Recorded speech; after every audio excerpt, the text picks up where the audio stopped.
반갑습니다. 네.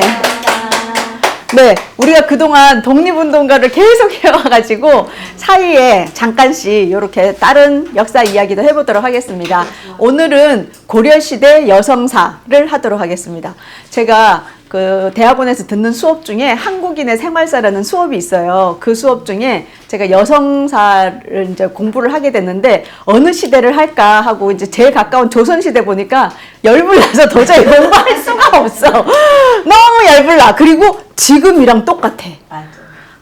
그래가지고 너무 우울했는데 고려시대는 전 세계에서 아주 드물게 여성의 지위가 높았다 이런 얘기가 있어서 그럼 고려사를 해야 되겠네 하고 고려 여성사를 봤는데 고려사는 자료가 너무 없어.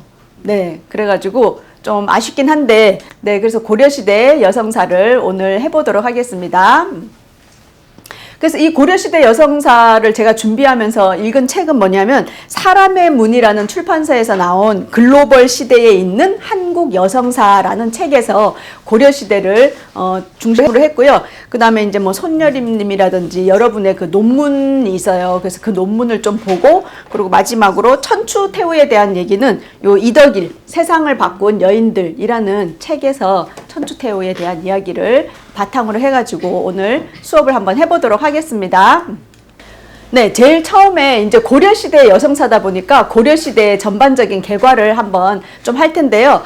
첫 번째 고려시대의 특징은 이제 4가지로 이야기를 하고 있습니다. 첫 번째는 최초의 통일 왕조다. 그 앞에 통일신라 우리가 이제 익숙하게 있지만 사실은 정확한 통일이 아니고 위에 발해는 따로 있었기 때문에 우리가 배울 땐 통일신라로 배웠지만 지금은 남북국 시대라고 이렇게 배우고 있지 않습니까? 그래서 어떻게 보면 진정한 통일 왕조는 고려다. 그래서 신라라든지 그 후백제, 그 다음에 발해의 유민들까지 통합을 해서 통일 왕조를 이루었고 고구려 그리고 그 위에 고조선을 잇는 계승하는 국가이기 때문에 우리나라의 거의 최초의 통일 왕조라고 이야기를 하고 있습니다. 그래서 918년에 태조 왕건이 나라를 이제 만들었죠. 그 다음에 두 번째 특징은 다원 외교와 대외 개방성입니다. 그래서 우리가 지금 고려를 좀 알아야 되는 이유는 지금 우리의 나라와 다원 외교를 해야 되고 또 아주 개방적인 그런 세계적인 글로벌 시대를 앞두고 고려를 좀 공부할 필요가 있을 것 같습니다. 예를 들어서 이제 신라의 경우는 당나라 하고 이렇게 교류를 했고요. 조선은 또 명예 절대적인 이런 외교를 했다고 한다면 이 고려 시대는 고려 이전에 이제 5대 10국의 그 중국이 5대 10국이 아주 혼란스러운 그런 시기에 이런 고려가 또 성립을 한 그 이유도 있었고요. 송나라가 960년에 성립이 되고요. 그 다음에 요라든지 금나라, 거란의 요는 916년, 또 여진의 금나라는 1115년에 이렇게 세워졌기 때문에 이러한 나라들과 함께 송과만 이렇게 교류를 한 것이 아니라 송, 요, 금 그리고 이 나라들의 이민들까지 수용하면서 아주 다원적인 그런 외교를 하게 됩니다. 그리고 또 역시 상업의 나라답게 상업과 무역을 장려하면서 많은 그 교류를 하게 되잖아요. 그래가지고 우리나라의 국호인 코리아가 바로 이 고려시대에 이 이름이 나오게 되고 지금까지 코리아가 되는 겁니다. 그래서 이 국호 코리아가 의미하는 바가 아주 크더라고요. 그래서 고려시대에 이런 대외 개방적인 이미지도 있고 또 지금 동북공정을 이야기하는 데 있어서 우리나라도 리퍼블릭 오브 코리아잖아요. 그리고 북한도 조선인민공화국이라고 하잖아요. 조선인민공화국이라고 하는데 거기도 이제 영어로 해가지고 마지막에 조선이 아니라 거기도 코리아예요. 그래서 지금 중국이 동북공정할 때 북한 정권을 가져가려고 하고 있잖아요. 그런데 국가명이 우리 남한도 코리아, 북한도 코리아로 되어 있어요. 그래서 중국이 우리나라 이제 동북공정 할 때 되게 어려운 점 중에 하나가 똑같이 코리아라는 영문명으로 전 세계에 국호가 올라가 있기 때문에 중국이 그 부분이 어렵다라고 하는데 그 이름 국호를 시작한 것이 바로 이 고려라는 것에서 또 의미가 있습니다. 그래서 이러한 특징이 있고요. 그런데 세 번째로는 고려도 그 앞에 신라가 아주 골품제라든지 완전 뼈에 새기는 그 귀족 국가였잖아요. 그 혈통에 의해서만 왕족을 하고 그 권력을 가질 수 있는 나라였는데 그 골품제보다는 좀 느슨한, 그리고 특히 고려의 4대 왕 광종이 뭐를 하죠? 과거제도를 통해 가지고 실력으로 인재를 양성하는 과거제를 했기 때문에 신라와는 다르지만 그래도 귀족 사회였다. 대표적인 게 바로 음서제도가 남아 있습니다. 음서제도는 그 부모님에 따라서 그대로 귀족의 자제를 이제 관직에 등용하는 그 음서제도가 남아 있었기 때문에 귀족 사회가 이어졌습니다. 그리고 마지막으로는 사상적인 복합성이 있었다. 이 고려와 비교해서 이후에 나와 있는 조선에는 철저한 유교, 그런 유교의 중심의 사회였는데 이 고려는 상대적으로 불교라든지 또 유교라든지 그 다음에 도교 그리고 풍수지리, 무속 이러한 것들이 계속 이어지고 있었고 혼합이 되어가지고 다양한 사상적인 그런 복합성을 이루는 사회가 고려였습니다. 그래서 이러한 기반 속에서 이제 여성사를 볼 건데요. 여성사 보기 전에 이렇게 지도, 여기가 고려예요. 고려 땅이고 이제 여진과 요와 이제 송나라가 있었고 이렇게 병란도 많이 들어보셨죠? 이렇게 항구, 그다음 또 개성상인 개경이 이렇게 활발한 무역을 하는 그런 곳이었고 또 이렇게 일본과도 다양한 이런 무역을 하는 그런 아주 개방적인 그런 국가였습니다. 그러다 보니까 사람들의 인식도 아주 다양화되고 사상적이나 이런 다양화되고 많은 사람들과 교류하면서 또 아라비아 상인까지도 왔다 갔다 하면서 개방적인 그런 모습을 보이고 있습니다.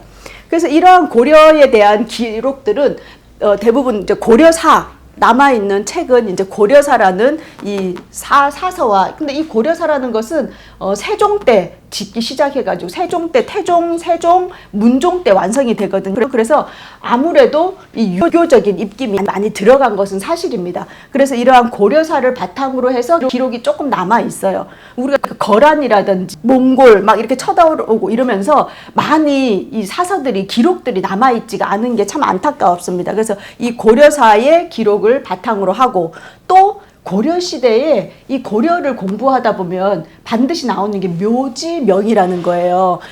묘비명이 있고 조선시대에는 묘비명 그리고 고려시대에는 묘지명을 우리에게 이 시대를 알려주는 그런 내용인데요.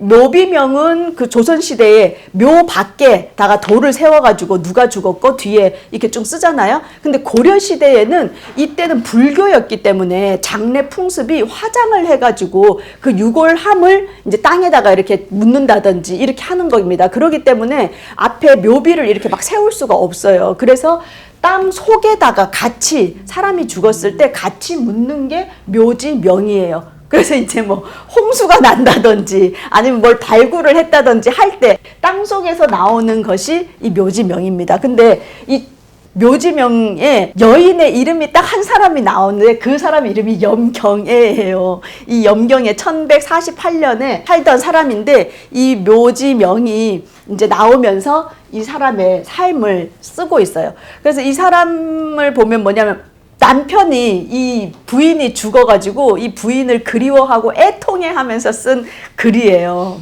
오늘이 5월 21일이어가지고 둘이 하나가 되는 날이라서 오늘이 부부의 날이라 그러더라고요. 네. 잊어버리고 있었는데 어제 MBC 뉴스에 나오더만. 어쨌든 그래서 이제 남편이 이 여인의 삶을 써놨어. 그러니까 주로 뭘 써놨냐면 시부모에게 너무 잘했다. 그리고 덕실한 불교 신자였다. 그리고 자식을 잘 키우고 나를 내조를 너무 잘해줬다. 그런 이야기를 이제 관직에 있는데 그 얼마 안 되는 월급을 또 잘 이렇게 운용해서 집안을 잘 보살폈다. 그런데 애통하게 병 걸려서 일찍 죽었다. 그래서 당신 같은 여인이 다시 어디 있겠느냐. 막 이런 절절한 글을 써놨어. 근데 딱 보통 누구 무슨 이씨 염씨 이렇게만 쓰는데 이름을 염경애 딱 이름을 조선시대에도 여자 이름 잘 안 지었잖아요. 그랬는데 이렇게 이름을 딱 써가지고 나와 있는, 그래서 이 염경의 묘지명에 대한 논문도 막 있고 그렇더라고요. 그래서 우리가 오늘 볼 내용들은 고려사와 이 다양한 여러 사람들의 묘지명을 통해서 그 시대의 여인들의 삶을 보도록 하겠습니다. 자, 이 뭐니 해도 이제 상을 주는 거와 벌을 주는 거를 보면 그 시대를 알 수 있어. 그래서 상벌인데 이 상벌을 주는 것에서도 유교 이념의 법과 제도에 맞춰서 준 것이 보이고 있어요. 상은 누구한테 줬냐? 남편이 일찍 죽었는데 나머지 전 인생을 다시 제가 하지 않고 시부모를 잘 모셨어. 이러면 상 줬어. 인권 차원에서는 세상에 말이야. 그런데 이런 사람한테 상 주는 거예요. 그 다음에 아들 셋을 다 과거 급제했어. 그럼 엄마한테 상 주는 거야. 그리고 또 아들 죽는 거지 이제. 그리고 남편이 거란과의 전쟁에 나가가지고 남편이 전사를 한 거예요. 그랬더니 그 부인한테 상을 또 줬어.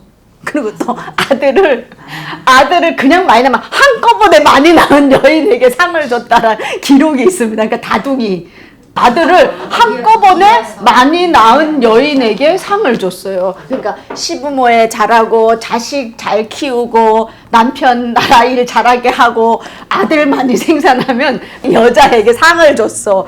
그러니까 뭘 권장했는지 아시겠죠? 그 다음에 벌 주는 건 뭐냐? 시부모한테 잘못한 여자 벌 받았어. 자기 부모 얘기는 별로 안 나와. 그 다음에 간통을 하면 벌을 줬다. 그리고 자녀 안이라는 게 있었어요. 모양자.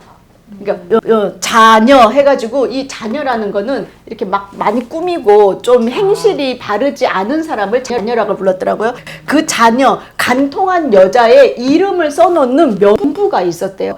이 자녀 안에 이름을 올리게 되면 이제 간통한 여자로 소문이 나는 거지. 그러면서 이 자녀한테는 어떤 벌칙이 내려졌냐? 강제로 이혼을 당해. 그리고는 바느질하는 노비로 보냈다. 노비로 강등시켜가지고 보내고 아주 결정적인 자식을 벼슬을 못하게 하는 거야. 그러니까 엄청 죄책감을 느끼게 이렇게 만드는 그 형벌이 내려졌다는 거예요. 이런 벌을 줬어. 그런데 이 조선과 고려가 다른 점은 뭐냐 하면 쌍무적인 도덕이에요. 효를 행하고 남편에게 잘하라 하지만 이게 쌍무적이라는 말은 뭐냐면 여자에게만 강요하지 않았다는 거야. 부모도 자녀를 잘 교육시키고 사랑으로 키워야 된다라는 그게 있어요. 물론 벌을 주지는 않았어. 이거 안 했다고 벌을 주진 않았지만 이러한 게 있어요. 근데 여기 특이한 게 자녀를 사랑으로 키워야 된다라고 하는데 뭐라고 표현되면 뼈에 사무치게 사랑을 줘야 된다. 이렇게 돼 있어요. 여러분들 자녀를 뼈에 사무치게 사랑하고 계시죠? 그렇게 또 여자가 지아비를 남편을 잘 섬겨야 되지만 역시 남편도 뭐라고 됐어요? 부인에게 예의를 갖추어서 잘 대해줘야 되고 또 아내에게 권한을 일정 정도 줘서 영위할 수 있도록 해야 된다. 이런 항목이 써 있어요. 그래서 쌍무적이다. 그리고 이 결정적으로 뭘 보면 되냐면 정표 정책을 보면 알 수 있어요. 정표라는 건 뭐냐면 어디 가면은 이렇게 그 연료비 이런 거 문을 세워주는 거예요. 그런데 이제 뭐 없던 문을 세우는 게 아니라 문에다가 현판 같은 걸 하나 더 달아주는 거야. 마을에 이게 정각 같은데 거기에도 정자에도 이렇게 하나를 뭐 달아주는 건데요. 효자에게 정표를 내리는 거예요. 그 다음에는 순손이 뭐냐면 조부모에게 잘하는, 조부모를 잘 모시고 따르는 손자를 순손이라 그래. 그 순손이 있으면 또 정표를 또 내리는 거예요. 그 다음에는 절부는 뭐예요? 남편이 죽었어. 그러면 끝까지 개가하지 않고 수절하는 사람을 절부. 그런 부인이 있으면 이걸 또 내리는 거야. 근데 특이한 게 뭐냐면 의리를 지키는 남편이에요.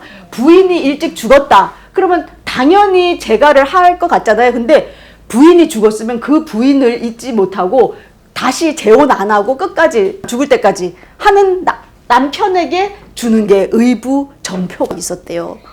조선시대에는 생각할 수 없는 거죠.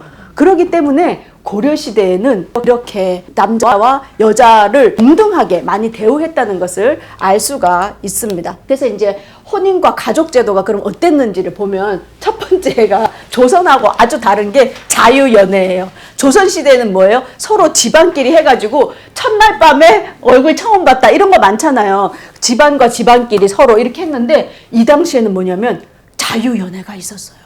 그래서 송나라의 기록들에 보면 뭐냐면 송나라 사람들이 고려에 가서 너무 놀랬다. 근데 안 좋게 좀 써놨죠. 어떻게 써놨냐면 아침에 고려의 모든 남녀들이 개울가에 나와서 같이 목욕을 하더라. 이 내용이 나와 있어. 남녀가 같이 옷을 벗고 아침부터? 아침에 아침 이렇게 표현이 되어 있어요. 매일 아침 마을 냇가에 나와가지고 목욕을 하더라. 완전 깜짝 놀라는 거지. 그러면서 근본 없는 것들이다. 막 이런 표현이 있잖아요. 그리고 누가 남편이 있는 여인도 잘생긴 남자를 유혹하더라. 뭐 이런 내용. 그런 내용이 막 나와 있어요. 그 정도로 자유연애가 아주 있었던 때가 고려시대였어요. 그러고는 이제 결혼들 하면 또 결혼은 뭐였냐면 우리나라 전통의 결혼은 서류 부가 혼이에요.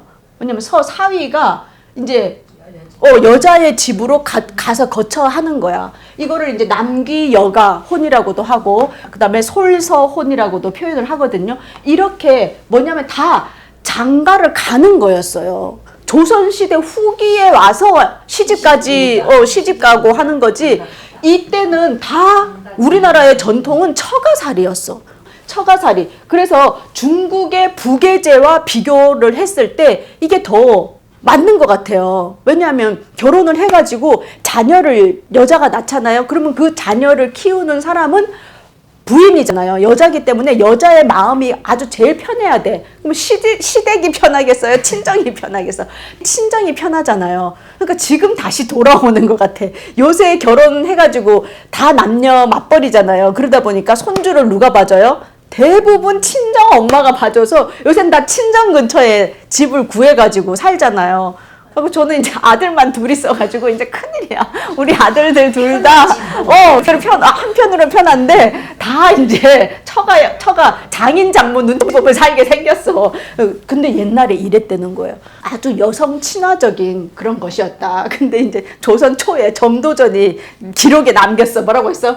여자들이 친정에서 혼인 생활을 하기 때문에 자기 부모 세력을 믿고 남편을 무시하고 교만하게 군다. 그래서 이 처가살이를 없애야 된다. 이제 시집살이를 해야 된다. 라고 주장을 하는 거예요. 사대부들이, 성리학자들이 그렇게 하고 있습니다. 고려시대에는 이제 처가에 가서 결혼식을 하고 거기에서 살다가 나중에 이제 무남동녀 외딸인 경우는 죽을 때까지 같이 처가에 있었더라고요. 근데 그러지 않고 자녀를 낳고 어느 정도 키우면 나와서 분가를 하는 경우도 있었다라고 되어 있습니다. 그리고 이제 고려시대에 독특한 게 뭐냐면 독신자들이 있었어요. 지금도 이제 부모님들은 딸 시집 안 갔다, 너가 시집 가야지, 결혼해야 된다 하는데 이때는 독신도 인정을 해줬어요. 독신자의 기록이 많아. 근데 왜냐하면 불교였거든요. 이때가 불교였기 때문에 스님 다 혼자 살잖아. 그리고 어차피 인생은 공이고 뭐 이런 거 있으니까. 근데 유교 같은 경우는 제사를 지내야 되고 그 제사를 지내는 아들이 있어야 되고 하기 때문에 반드시 결혼을 해야 된다. 대가 끊기면 안 된다. 또 결혼을 해도 뭐예요? 또 아들을 낳아야 된다. 이런 얘기가 우리 시대에도 있었어요, 사실. 그래서 내가 첫애 낳았을 때 우리 엄마가 울었잖아.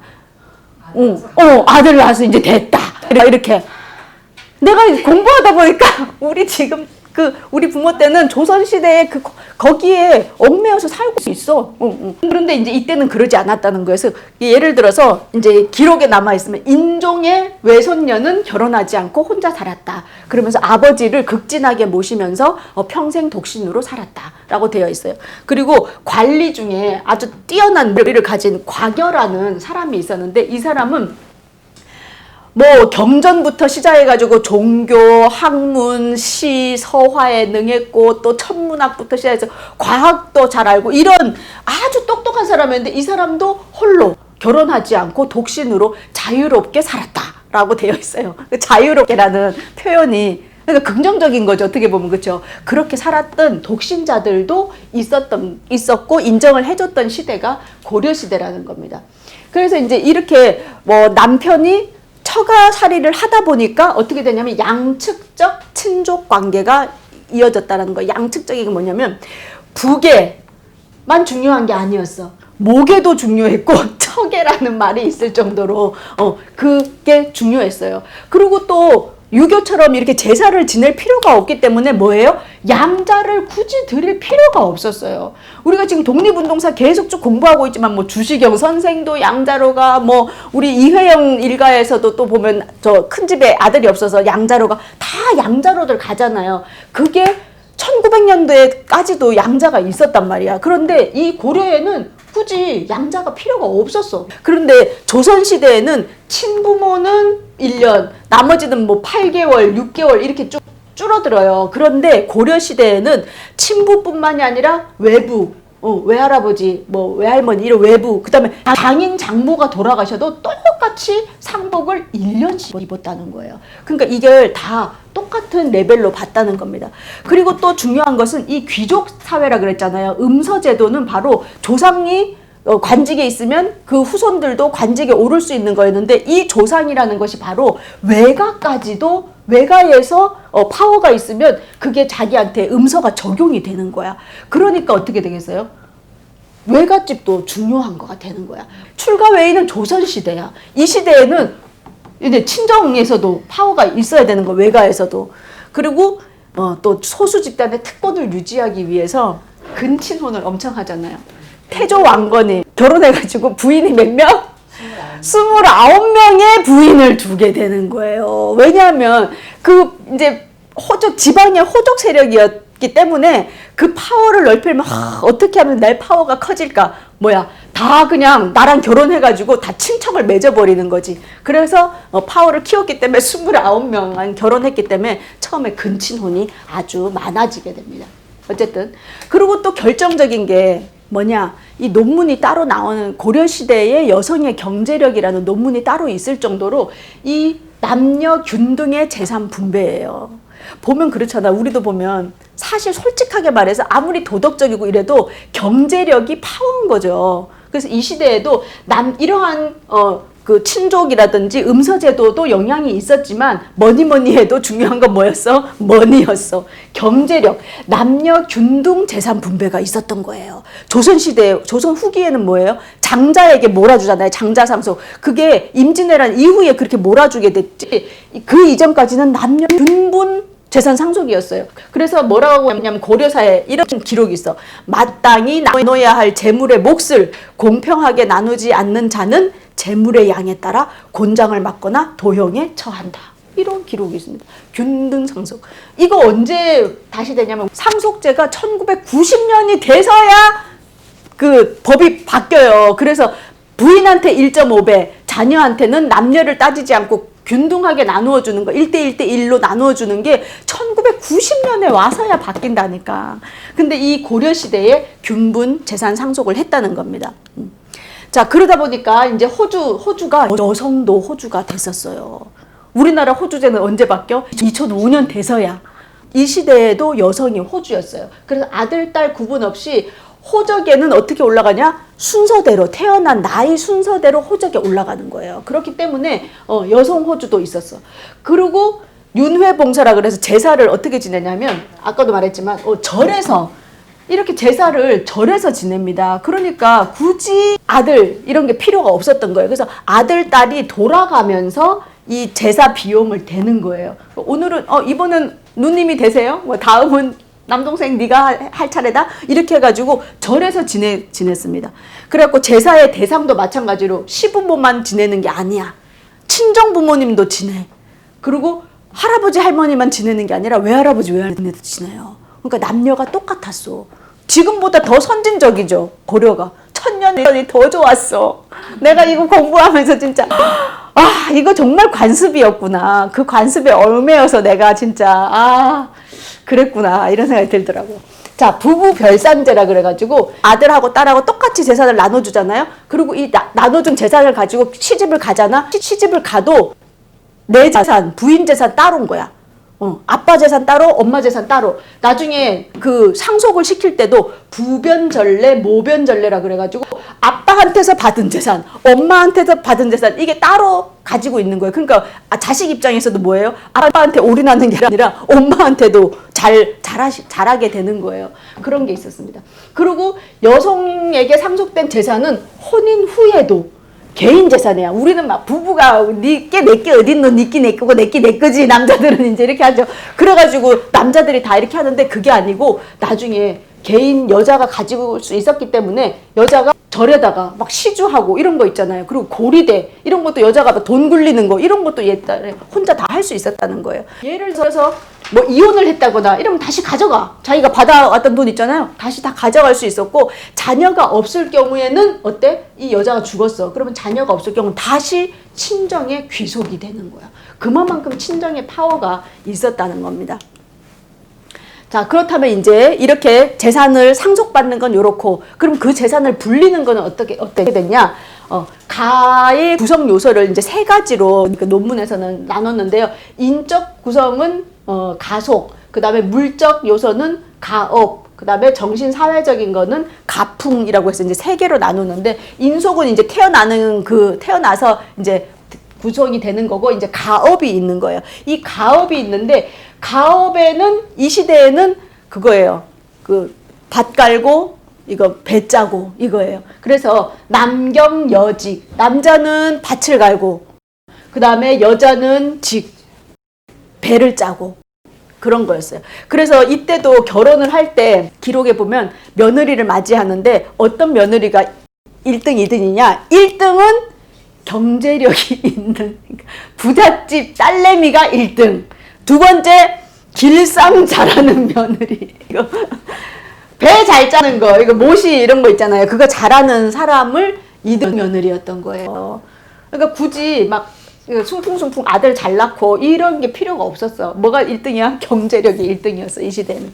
그래가지고 이제 모시와 삼배를 그다음 이때는 또 건물로도 바쳐야 됐어요. 그래가지고 이 한산 모시 있잖아요. 이런 거 이게 모시가 아주 그 좋은 거였기 때문에 나중에 원나라에도 바쳐야 됐었고, 망궁에도 많이 바쳐야 됐습니다. 특히 이때는 쌀과 미와 포가, 그쵸? 쌀과 옷감이 조세의 항목이기도 했고, 그리고 이제 교환에, 이 당시에는 화폐를 많이 안 하고 직접 이렇게 이런 걸 교환했기 때문에 이 옷감을 만드는 사람이 바로 여인이었기 때문에 가업에서 큰 축을 담당한다라고 이야기를 하고 있습니다.